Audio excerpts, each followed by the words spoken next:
오늘 집사에 대한 바울의 비전 두 번째 시간입니다. 어때요? 지난주에 이렇게, 지난주가 아니네요. 엊그저께네. 예, 엊그저께 이렇게 같이 첫 과를 했는데, 참 여러 가지 생각이 드셨죠? 왜 이 책을 배워야 되는지, 이런 부분에 대해서 형제님들 많이 이렇게 교제도 해주시고, 그랬던 게 생각이 납니다.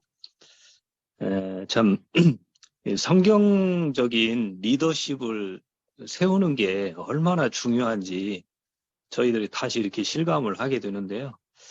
그, 어, 에베소 교회에 대해서 이렇게 사도 바울이 당부한 그런 부탁의 말씀이 있었음에도 불구하고 나중에 보니까 에베소 교회가 어렵게 되었다. 왜 어렵게 되었나 보니까 그 자격이 안 되는 그런 장로, 또 집사들이 이렇게 세워졌기 때문이 아닌가 이렇게 분석되었다고 하죠. 굉장히 안타까운 내용인데 참 우리가 그래서 이 장로는 물론이거니와 또 그 집사들의 그런 성경적 위치, 또 자격에 대해서 참 배운다는 것은 굉장히 참 중요하다라는 생각이 들고 또 건강한 교회, 완전한 교회는 없지만 건강한 교회는 있다고 개영제님 말씀하셨는데 그런 건강한 교회가 그냥 되는 게 아니구나 생각이 듭니다. 그래서 우리 모두가 이런 책들은 정말 알고 배우고 또 함께 순종하고 나아가는 거 너무도 중요하다는 생각이 들게 됩니다. 지난주에 마지막에 이제 그렇게 마쳤죠. 집사들이 하는 일이 성경에 자세히 안 써 있더라. 왜 안 써 있냐? 그것은 집사들의 그 하는 일이 장로들의 조력자, 장로들이 하는 일을 도와주는 그런 조력자의 일이기 때문에 결국 그 말 뜻은 뭐냐면 장로들이 하는 그 일들을 보게 되면 집사들이 어떠한 일을 해야 되는지가 나온다는 거예요. 이제 오늘 그 부분을 다루기에 앞서서 그렇다면 이제 장로들이 누구고 장로들이 어떤 일을 하는가를 다시 한번 오늘 2과에서 2장에서 이렇게 살펴보게 됩니다. 저희도 예전에도 이게 장로 성경이 말하는 인도자들에서 장로직에 대해서 배웠는데요. 오늘도 짧게라도 다시 이 재조명해서 저희들이 배웠으면 좋겠다 생각이 들고 이 형제님이 또 굉장히 이렇게 학문적으로도 이렇게 쓰여 있고 잘 이해할 수 있도록 이렇게 2장에 이렇게 써 있습니다.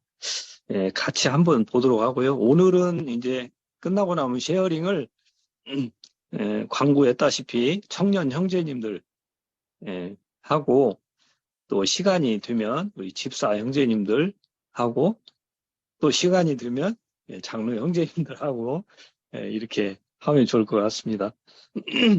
33페이지를 한번 같이 보도록 할까요?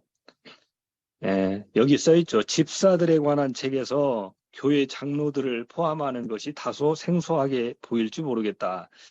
하지만 집사들을 이해하기 위해서 우리는 먼저 집사들과 항상 밀접하게 연관된 신약 성경의 장로들이 누구인지를 알아야 된다. 그렇죠. 결국은 장로들이 누구인지 또 그 역할이 뭔지를 알 때 집사가 누구인지 안다. 그래서 바로 이 중요한 열쇠와 같다 이렇게 표현하고 있습니다. 오늘날 그 많은 교회들이 그러죠. 우리가 엊그저께도 그 서문에서도 이렇게 쭉 봤는데 어이없는 일들이 많았잖아요. 집사들이 하는 일들에 대해서 전혀 성경적이지 않은 이런 모습들을 봤는데 오늘날 많은 교회에서 집사들이 교회 운영 이사의 역할들을 한다는 거예요. 운영 이사회는 결국 장로들이 하는 일인데 그러니까 이게 이 일을 장로들이 하는지 집사들이 하는지 모르니까 막 그렇게 세워서 한다는 거죠. 그렇게 되면은 어떻게 되냐? 성경적인 장로도 잃고 성경적인 집사도 잃게 된다. 장로하고 집사하고 구분이 없어지게 된다는 거죠. 성경은 분명히 이렇게 구분해서 세우라고 되어 있는데, 그래서 이제 이런 단어들, 용어들 이런 것들이 그냥 쓰여 있는 게 아니다. 그래서 우리는 오늘도 이제 저희들이 이렇게 이번에도 배우게 되는데, 정말 성경적인 하나님께서 말씀하신 또 하나님의 말씀을 대언해 준 사도 바울의 이 서신서에 나와 있는 대로 그런 성경적인 그런 집사직, 또 장로직에 대해서 우리가 알아야 된다. 이렇게 써 있습니다. 그래서 34페이지로 넘어가 볼까요? 34페이지 이렇게 보시면 그 감독들, 장로들에 대한 교훈을 살펴서 집사 연구에 기초를 다지고자 한다. 이렇게 써 있습니다. 여기서 이제 34페이지 중간에 큰 글씨로 써 있죠. 성경적인 장로들, 감독들은 누구다? 장로들이다. 그래서 이 감독을 뜻하는 단어, 헬라어 단어가 에피스코푸스라고 이렇게 써 있는데 이 단어 자체가 공적인 성격을 띈다는 거예요. 그래서 공적 직분, 배웠죠? 공적 직임, 공적 성격을 띈다. 근데 여기 이제 저희가 계속 보게 되는 이 성경에 나와 있는 감독들, 장로들 이런 용어들이 쓰여 있는 것을 쭉 이렇게 여기에 나열을 해놨어요, 형제님이. 첫째 이제 빌립보서 1장 1절 몇 군데만 읽어볼까요? 같이 읽어보도 좋겠습니다. 그리스도 예수의 종 바울과 디모데는 그리스도 예수 안에서 빌립보에 사는 모든 성도와 또한 감독들과 집사들에게 편지하노니. 또 사도행전 20장도 같이 한번 읽어볼까요? 시작. 여러분은 자기를 위하여 또는 온 양떼를 위하여 삼가라. 성령이 그들 가운데 여러분을 감독자로 삼고 하나님이 자기 피로 사신 교회를 보살피게 하셨느니라. 또 이제 디도서도 있는데요. 우리가 이 부분도 읽었죠. 각성에서 장로들 복수, 장로들을 세우게 하려 함이니. 또 쭉 읽어가다 보면 감독은 하나님의 청지기로서 책망할 것이 없고, 또 이렇게 디모데전서, 베드로전서, 베드로 서신에 있는 베드로전서에도 나오잖아요. 너희 중 장로들에게 권하노니. 이 단어들을 이렇게 쭉 보니까 이게 막 번갈아 가면서 써 있는 거예요. 감독들, 장로들, 또 복수로 장로들 이렇게 해서 써 있는데 어디 보니까 장로, 감독 이렇게도 써 있더라는 거예요. 집사들. 그러니까 이게 계속해서 교차해 가면서 번갈아 가면서 이 단어들이 써 있더라. 그래서 36페이지를 한번 보겠습니다. 36페이지 이렇게 보시면 바울이 이 장로를 묘사할 때 사용하는 헬라어, 아까는 감독, 감독, 에피스코푸스, 어렵네. 장로, 프레스비테로스, 이걸 계속 이렇게 일과 연관지어서도 써 있고, 일과 이 감독 장로가 하는 일과 연관되어서도 써 있을 뿐 아니라 감독과 장로 이런 용어가 계속 교차해서 써 있더라. 이 내용이 나오죠. 그 말은 뭔 말이냐? 결국 같은 직분을 나타낸다. 같은 직분을 나타낸다. 그 말이죠. 그래서 그 밑에 보니까 감독들과 장로들은 또 복수로 언급되었더라. 복수로. 그러죠? 아까 봤잖아요. 감독들, 장로들 이렇게 계속 복수로. 우리 교회도 이렇게 복수 목회를 하잖아요.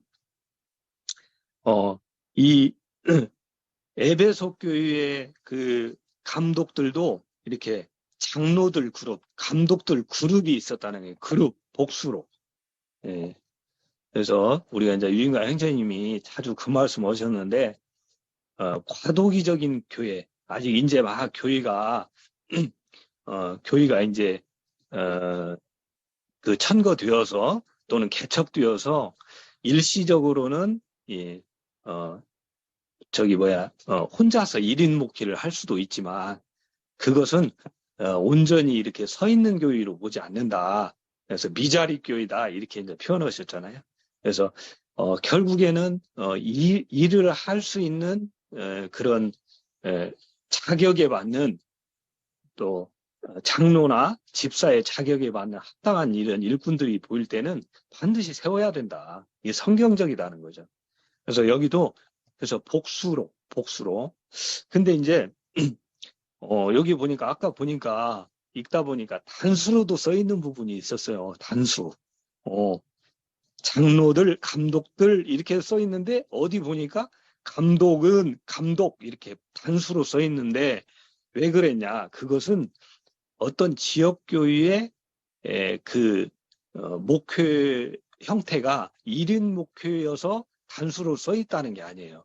그것은 감독들, 장로들의 그런 그 역할, 또 자격을 알려줄 때에는 굳이 감독들 이렇게 안 해도 되잖아요. 그래서 감독, 장로 이렇게 단수로 써 있다는 거예요. 그래서 여기에서 이제 36페이지 제일 밑에 보면 그 내용이 나오죠. 그 총칭 단수다 이렇게 해가지고 잘 안 들어본 말이긴 해요. 총칭 단수. 그래서 전체 계급이나 어떤 유형을 나타낼 때 이렇게 단수로도 쓴다. 이거 알 수가 있습니다. 그래 왜 이 부분을 형제님이 언급을 하셨냐면 그렇게 아까 디모데전서 3장하고 디도서 1장에 있는 그 감독이라고 하는 이 단수를 가지고 말을 하는 분들이 있더라는 거예요. 지역교회에 보니까 이렇게 단수로 써 있는 거 보니까 거기 1인 목회했지 않냐. 이 구절을 근거로 삼더라는 거예요. 근데 그러려고 단수를 쓴 게 아니다. 이걸 형제님이 말씀을 해주시는 거죠. 참 그게 이제 37페이지 그 중반쯤에 나와 있죠. 이 요점을 이해하는 것이 중요하다. 그래서 어떤 학자들이 이 부분을 그렇게 잘못 이해하고 있는 부분이 있다. 이 내용을 이렇게 여기서 말씀해 주고 있습니다. 그래서 이제 장로와 감독의 이제 성격과 그 기능들 이런 부분에 대해서 이제 38페이지에 이렇게 설명을 해 주시고 계시죠. 38페이지를 한번 보겠습니다. 감독과 장로라는 호칭이 같은 직분을 가리킨다. 같은 직분을 가리키죠. 근데 그렇다고 해도 이 두 단어는 동의어는 아니다. 이렇게 표현하고 있어요. 그러죠. 감독이라는 그 단어 자체가 다르고 장로라는 용어 자체가 다른데 우리가 영어로 보면 감독을 뭐라고 하죠? 오버시어. 또 장로는 엘더. 뭐 이렇게 다르잖아요. 같은 직분이라고 하더라도 다른 측면을 강조해서 쓰여졌다. 이렇게 표현하고 있습니다. 그래서 참 이 부분에 이제 저도 분명하게 이렇게 읽고 이해를 좀 하게 됐는데요. 장로라는 말은 그 세 번째 거기 써 있죠. 장로라는 말은 직분을 맡은 개인의 영적 성수, 경험, 지혜, 인격을 강조한다. 그래서 장로는 좀 개인적인 측면을 강조하는 게 있다는 거예요. 그래서 이제 그 장로라는 뜻이 연장자, 뭐 나이 많은 사람 또는 늙은이 이렇게도 표현하는데 늙은이 하면 조금 기분이 좀 그렇긴 하네요. 근데 어쨌든 용어 자체가 나이 많은 사람 이렇게 돼 있잖아요. 근데 우선 개인의 정말 경험이 많고 영적으로 성숙하고 또 지혜롭고 또 인격도 뒷받침되는 이런 인정받는 성숙한 공동체의 어떤 인도자로서의 그 사람, 개인을 나타내는 측면이 강하다는 거예요. 예. 그와 반면에 이제 다른 측면에서 볼 때 감독은 감독은 공적인 측면이 있다는 거예요. 공적. 그래서 감독, 후견인, 보호자, 감시자, 관리자 이런 측면. 예. 감독을 자기 개인 혼자 할 수 없잖아요. 자기가 자기를 감독할 수 있는 것도 아니고. 예. 또 후견인도 마찬가지고 감시도 마찬가지고 누군가 대상이 있어야 감시를 하는 거잖아요. 그래서 공동체적 공적인 성격을 띠는 게 바로 감독이다. 예. 그래서 참 여기서 형제님이 그 다음에 좀 중요한 말씀을 하셨어요. 지역 교육의 인도자의 성격과 기능이 무엇인지. 야, 참 교회를 인도하는 그 인도자들의 이분들이 하는 성격과 그 기능들이 뭔가를 알려면은 이 두 칭호가 굉장히 중요하다는 거예요. 장로, 감독, 이 칭호가. 예, 거기에서부터 벌써 이제 나타난다는 거잖아요. 예, 또 이제 저희가 여기에는 안 나와 있는데 이제 뒤에 나오죠. 또 한 단어가 있잖아요. 목자. 예, 우리가 목사 이렇게 하는데 목자. 그것은 이제 양을 돌보는 일. 예.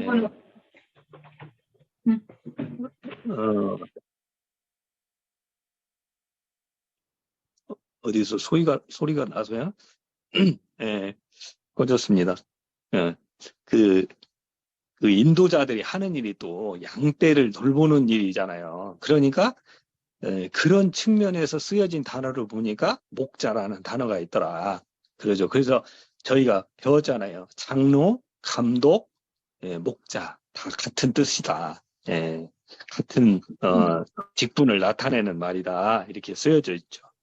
그래서 이 용어들이 참 이게 굉장히 중요한 것 같아요. 이제 헬라어 이렇게 들어가면 더 이렇게 알 수 있겠지만 어쨌든 감독, 장로, 목자, 또 집사 이런 용어들이 성경에 그냥 써 있는 게 아니라는 거예요. 다 이유가 있어 써 있다. 그래서 그 원래 의미들을 이해하는데 굉장히 중요하다. 원래 의미들을 이해하는 게.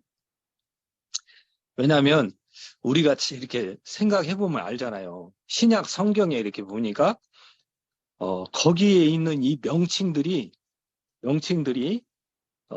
전혀 계급적이지도 않고 또 권위적이지도 않고 또 어떤 상하 복종의 관계로 쓰여져 있는 것이 아니고 또 성직자 냄새가 나는 그런 어떤 특별한 계급을 나타내기 위해 쓰여진 것도 전혀 없더라는 거예요. 그래서 이제 여기서 형제님이 그랬죠. 중반에 보니까 지역 교육의 직분들을 묘사할 때 사제라든지 귀족이라든지 통치자라든지 왕이라든지 교황 이런 단어를 쓰지 않았다는 거예요. 그래서 정말 이 영적 가족적인 냄새가 나는 그런 단어들. 그래서 또 형제 자매 이런 말들 굉장히 중요하잖아요. 얼마나 이 소중한 단어들인지 또 배우게 됩니다. 그래서 그리스도의 몸인 교회를 드러내는데 적합한 용어들로 써 있다는 거예요. 네. 그래서 이제 그 밑에 이렇게 보니까 다른 교단들은 막 여러 가지 용어로 써 있다는 거예요. 목사, 설교자, 또 교구 목사, 처음 들은 교구 목사, 그다음에 주교라는 단어도 있고, 또 장로라고도 쓰죠. 장로라고도 쓰고, 또 사제, 성직자 냄새나 이런 사제라는 뜻도 쓰고, 제가 이렇게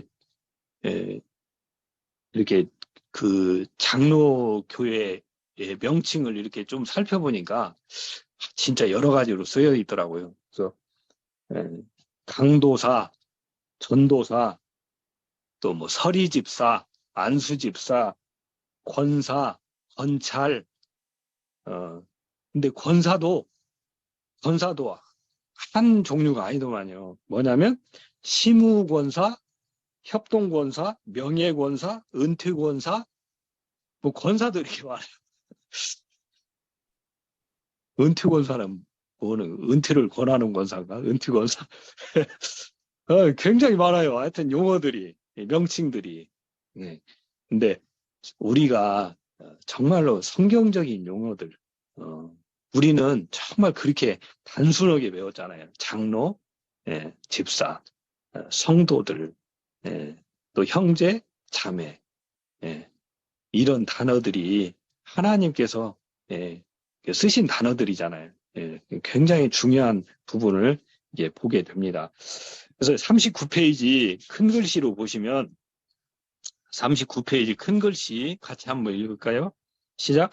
성경적인 장로들은 하나님의 집인 교회에서 하나님의 청지기들이다. 청지기가 그거죠.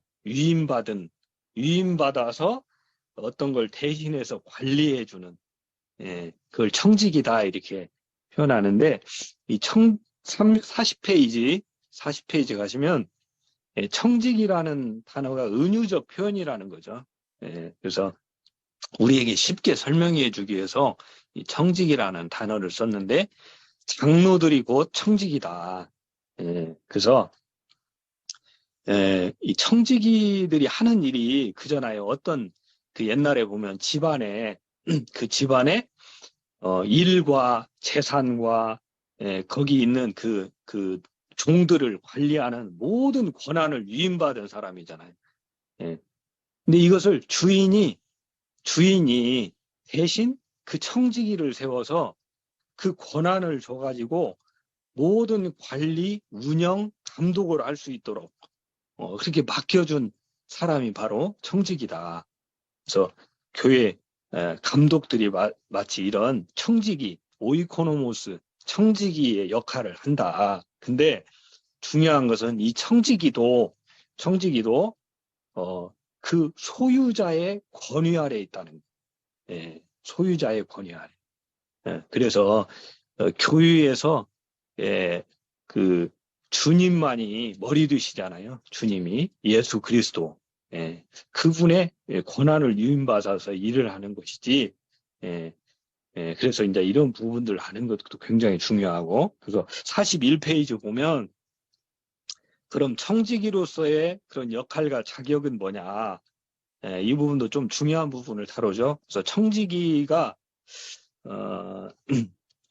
그 위에서 하나 10번째 줄 거기 보면 그 내용이 있어요. 바울 당시 한 집안의 청지기가 재물과 사람들을 관리할 책임을 맡았듯이 청지기가 단지 재물만 관리한 게 아니죠. 또 사람만 관리한 게 아니죠. 그래서 영적인, 물질적인 모든 것을 관리했다는 거예요. 그래서 재물도 관리하고 사람들도 관리하고. 그래서 이제 여기에 쭉 나오죠. 하나님의 청지기는 한마디로 감독들은 교회에서 어떤 일을 하냐 여기 나옵니다. 교회의 자원을 관리하고, 그리고 예산을 편성하고, 그 연보가 나오면 그런 예산들을 편성하고 집행하고 이런 일도 다 한다는 거예요. 단지 집사들에게 이제 이것들을 이제 일임해서 이렇게 하도록 하지만 또 지체들에게 이게 사역도 맡기고 사역 맡기잖아요. 우리 장로 형제님들이 이제 청년들 중에 어떤 청년들 이렇게 보면 그쪽에 은사가 이렇게 뛰어난 이런 청년들이라든지 이렇게 보게 되면 또 기혼 형제들 중에서라도 그러면 이런 일을 좀 해보라고 맡긴다는 거예요. 왜냐하면 은사를 활용하도록 해야 되니까. 안 그러면 손해잖아요. 교회적인 손해잖아요. 그 자신에게도 손해고. 잠깐만요. 비가 너무 많이. 아이고, 비가 막 쏟아지네요. 문을 좀 닫았습니다. 그래서 또 그런 일뿐만 아니고 어떤 문제들을 해결하고, 문제도 해결하고, 그러죠. 교회에 여러 가지, 우리 사람이 몇 명이에요. 그러니까 여러 가지 문제들이 있을 수 있잖아요. 이것을 성경적으로 해결할 수 있도록 지혜롭게 또 어떤 사안들을 결정하고, 교회 정책을 세우고, 어떤 교회가 가만히 있는 게 아니잖아요. 그것도 비전도 제시해주고 방향도 설정해야 되고 이런 일들도 하고 특별한 사역을 감당하도록 팀도 조직하고 우리도 팀이 있잖아요. 우리 15개 팀인가요? 부서 팀들 다 조직해서 또 교회 사역들을 이끌고 그래서 이제 전에 코로나 때 이제 장로 부부들, 집사 부부들 수시로 만났죠. 그때는 거의 일주일에 한 번씩은 만났던 것 같아요.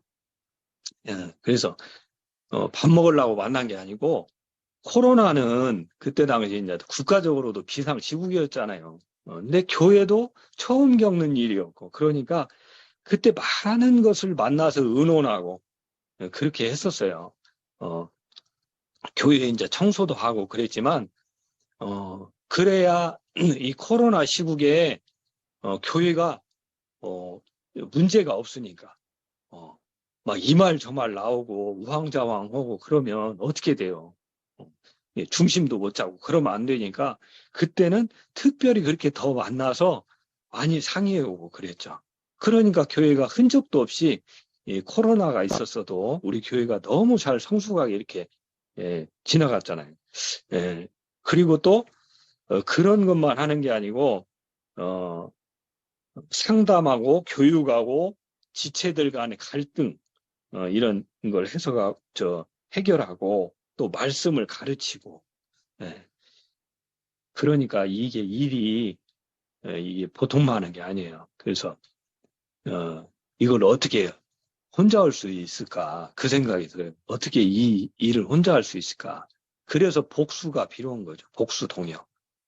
유인관 형제님은 참 전에 혼자 하셨다는데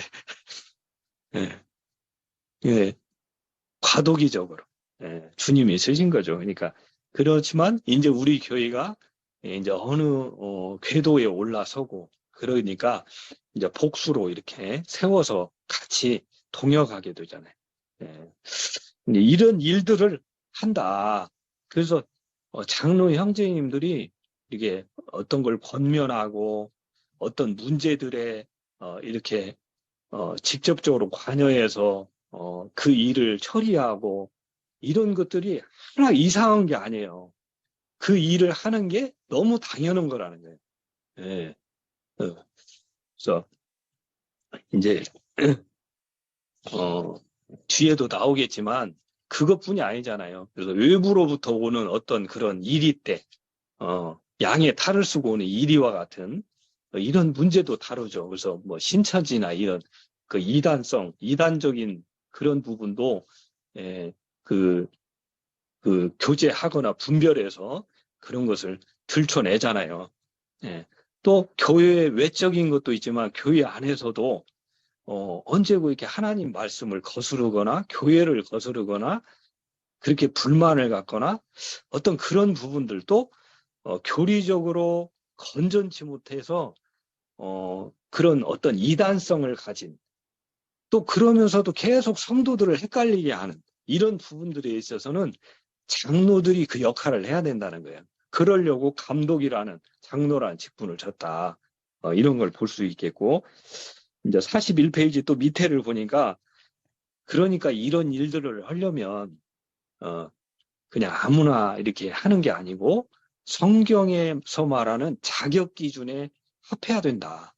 완벽할 수는 없지만 그 자격에 그 자격 요건을 만족하는 부합하는 그런 장로들이 해야 된다. 내용이 나와 있죠. 그래서 15가지 이렇게 쭉 내용이 나오죠.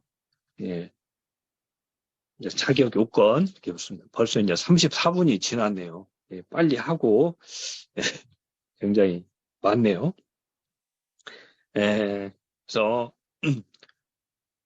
43페이지로 넘어가겠습니다. 43페이지 보니까 성경적인 장로들은 하나님 양떼의 목자들이다. 아까도 나왔죠. 그래서 사도행전에도 여러분은 자기를 위하여 또는 온 양떼를 위하여 삼가라. 양떼를 치라고 했잖아요. 그러니까 먹이라고. 예. 그래서 이제 아까도 봤지만 그 영적으로도 먹이잖아요. 이렇게 말씀을 가르치고 그러지만 또 영적인 일만 하는 게 아니죠. 재물도 관리하고 물질적인 것으로도 이렇게 구제하고 돕는 이런 역할들도 다 감당한다는 거예요. 그래서 이제 43페이지에서는 이 형제님이 이 내용을 썼어요. 뭐냐면 이 중반 밑에 보니까 신약 성경의 장로들의 역할에 대한 사도 바울의 이 같은 권면의 신학적 실제적인 중요성은 너무 중요하다. 아무리 강조해도 지나치지 않는다. 예. 왜냐하면 아까도 말했지만 에베소 교회가 어렵게 된 이유가 뭐였냐. 결국엔 이런 부분을 소홀히 했기 때문에 에베소 교회가 그냥 어지럽혀진 거 아니냐. 그러니까 이것은 너무도 중요하고 이 메시지는 엄숙할 정도로 분명하다는 거예요. 그래서 교회에 생사가 달린 문제다. 생사가 달린 문제. 이게 우리가 지금 굉장히 중요한 걸 배우고 있는 거죠. 그런데 이것들을, 이런 내용들을 어떤 이론적으로 접근하거나 학문적으로 접근하거나 또 어떤 변론하려고 어떤 연구를 위해서 접근하는 이런 신학적 논쟁거리로 다루어서는 안 된다. 이렇게 여기에 형제님이 이제 써는 거예요. 이건 성도들의 사활이 걸렸다. 교유의 사활이 걸린 거다. 예. 그래서 이런 부분을 정말 주도 면밀하게 이렇게 저희들이 또 장로들이 봐야 되는 부분 같습니다. 그래서 이제 44페이지로 넘어가면 장로들에 대한 베드로의 명령. 그래서 베드로 전서에서도 베드로도 이렇게 동일하게 이 장로들 이렇게 하면서 또 그 성격, 장로들의 그런 그 일과 성격에 대해서 이렇게 똑같이 썼더라. 이렇게 내용이 나와 있죠. 그래서 45페이지는 성경적인 장로들은 가르치고 복음을 변호해야 한다. 그래서 성경적인 장로들은 이 가르쳐야 된다, 복음을 변호해야 된다, 이런 내용들이 나오죠. 근데 이것이 이 자격이 집사들에게는 없더라 이 말이에요. 그러죠. 밑에서 5번째 줄. 이 구절은 장로들과 집사들의 중요한 차이를 지적해 준다. 그래서 집사들에게는 이 같은 역할이 요구되지 않았더라. 이 내용이 또 여기서 다시 이렇게 조명해 주고 있습니다. 그리고 46페이지로 넘어가면 이제 거의 끝났네요. 그래서 이제 장로들 중에서도 또 이제 은사에 따라서 다르더라. 그래서 장로들의 이제 잘 가르치고 하는 장로들은 이제 더 존경할 자로 이렇게 알아야 된다. 이런 말씀들이 써 있다는 거예요. 그리고 이제 46페이지 성경적인 장로들은 약한 사람들을 돌봐준다. 아까 이제 잘 가르치고 이렇게 했잖아요. 복음 변호하고 이런 어떤 말씀에 대한 이런 영적인 어떤 부분을 담당해야 하기도 하지만 46페이지에 보면 약한 사람들을 돌봐준다. 여기에서 말한 약한 사람들이 누구냐? 그 47페이지 위에서 5번째 줄에 이 내용이 써 있어요. 약한 사람은 같이 읽어봐요. 약한 사람은 나이, 질병, 장애, 가난, 사회적 지위 혹은 다른 정당한 이유로 기본적인 신체적, 물질적 필수품을 확보할 수 없는 사람들이다. 바울은 영적으로 약한 성도들이 아니고 재정적, 의학적 혹은 개인적인 지원이 필요한 사람을 언급한다. 그죠? 그러니까 영적으로도 아까 이렇게 돌보고 하지만 그러나 이렇게 물질적 사역에 예를 들면 공괴, 구제 하는 이런 사역에도 이런 사역도 장로들의 역할이라는 거예요. 그러면 이제 지금까지 이 내용을 이렇게 쭉 보니까 그러면 이제 이게 떠올라야죠. 집사들이 어떤 역할을 해야 되는지, 어떤 역할을 보조해주고 조력해줘야 되는지가 이제 나오는 거죠. 예, 그래서 이제 이 형제님이, 어, 이제, 이제 관대함과 돌봄의 모험들 이렇게 하고 뒤에 나와 있는데 뒤에는 한번 읽어봐도 될 것 같아요. 예, 이렇게 해서 이 장로들의 그 일, 역할에 대해서 다시 한번, 이렇게 예, 훑어본 거예요.